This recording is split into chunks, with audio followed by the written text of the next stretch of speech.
Jesse James was an American outlaw, raised in the Little Dixie area of western Missouri. James and his family maintained strong Southern sympathies. He and his brother Frank James joined pro-Confederate guerrillas known as bushwhackers operating in Missouri and Kansas during the American Civil War. After a series of campaigns and battles between conventional armies in 1861, guerrilla warfare gripped Missouri, waged between secessionist bushwhackers and Union forces which largely consisted of local militias known as Jayhawkers. A bitter conflict ensued, resulting in an escalating cycle of atrocities committed by both sides. The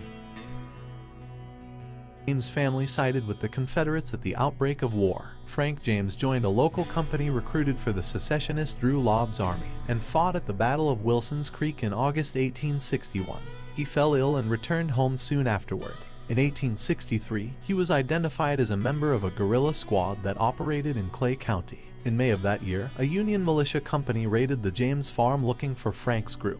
They tortured Reuben Samuel by briefly hanging him from a tree. According to legend, they lashed young Jesse. As followers of William Quantrill and Bloody Bill Anderson, they were accused of committing atrocities against Union soldiers and civilian abolitionists, including the Centralia Massacre in 1864. At the end of the Civil War, Missouri remained deeply divided. The conflict split the population into three bitterly opposed factions: anti-slavery Unionists identified with the Republican Party, segregationist conservative Unionists identified with the Democratic Party, and pro-slavery ex-Confederate secessionists, many of whom were also allied with the Democrats, especially in the southern part of the state.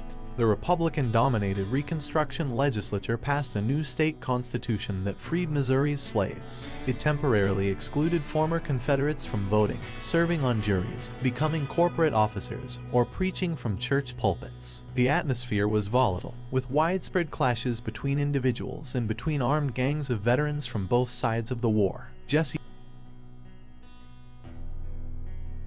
James did not become well known until December 7, 1869, when he, and most likely Frank, robbed the Davis County Savings Association in Gallatin, Missouri. The robbery netted little money. Jesse is believed to have shot and killed the cashier, Captain John Sheets, mistakenly believing him to be Samuel P. Cox, the militia officer who had killed Bloody Bill Anderson during the Civil War. James claimed he was taking revenge, and the daring escape he and Frank made through the middle of a posse shortly afterward attracted newspaper coverage for the first time. An 1882 history of Davis County said, "The history of Davis County has no blacker crime in its pages than the murder of John W. Sheets." The 1869 robbery marked the emergence of Jesse James as the most famous survivor of the former Confederate bushwhackers. It was the first time he was publicly labeled an outlaw. Missouri Governor Thomas T. Crittenden set a reward for his capture. This was the beginning of an alliance between James and John Newman Edwards, editor and founder of the Kansas City Times. Edwards, a former Confederate cavalryman, was campaigning to return former secessionists to power in Missouri. 6 months after the Gallatin robbery, Edwards published the first of many letters from Jesse James to the public asserting his innocence. Over time, the letters gradually became more political in tone, and James denounced the Republicans and expressed his pride in his Confederate loyalties. Together with Edwards's admiring editorials, the letters helped James become a symbol of Confederate defiance of federal Reconstruction policy. Meanwhile, the James brothers joined with other former Confederates to form what came to be known as the James Younger Gang, with Jesse James as the most public face of the gang. The gang carried out a string of robberies from Iowa to Texas and from Kansas to West Virginia. They robbed banks, stagecoaches, and a fair in Kansas City, often carrying out their crimes in front of crowds, and even hamming it up for the bystanders. In 1874, the Adams Express Company turned to the Pinkerton National Detective Agency to stop the gang. The Chicago-based agency worked primarily against urban professional criminals, as well as providing industrial security, such as strike breaking. Because the gang received support by many former Confederate soldiers in Missouri, they eluded the Pinkertons. Joseph Witcher, an agent dispatched to infiltrate the James farm, was soon found killed. Allen Pinkerton, the agency's founder and leader, took on the case as a personal vendetta. He began to work with former Unionists who lived near the James family farm. On the night of January 25, 1875, he staged a raid on the homestead, detectives threw an incendiary device into the house. It exploded, killing James's young half-brother Archie, and blowing off one of Zerelda Samuel's arms. Afterward, Pinkerton denied that the raid's intent was arson, but biographer Ted Yeatman found a letter by Pinkerton in the Library of Congress in which Pinkerton declared his intention to burn the house down. Many residents were outraged by the raid on the family home. The Missouri state legislature narrowly defeated a bill that praised the James and younger brothers and offered them amnesty. With his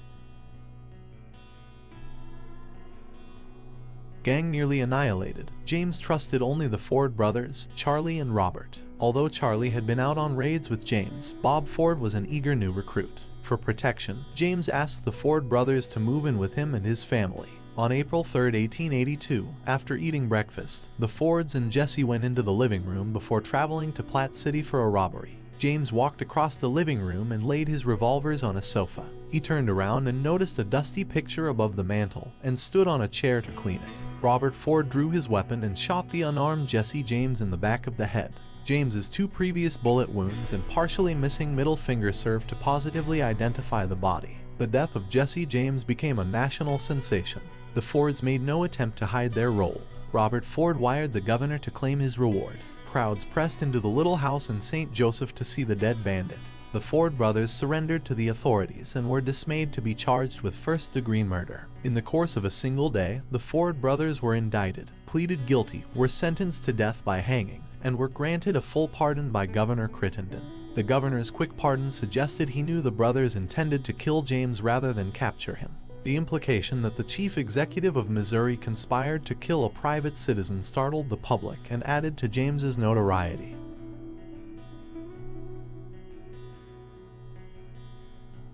Popular portrayals of James as an embodiment of Robin Hood, robbing from the rich and giving to the poor, are a case of romantic revisionism, as there is no evidence his gang shared any loot from their robberies with anyone outside their network.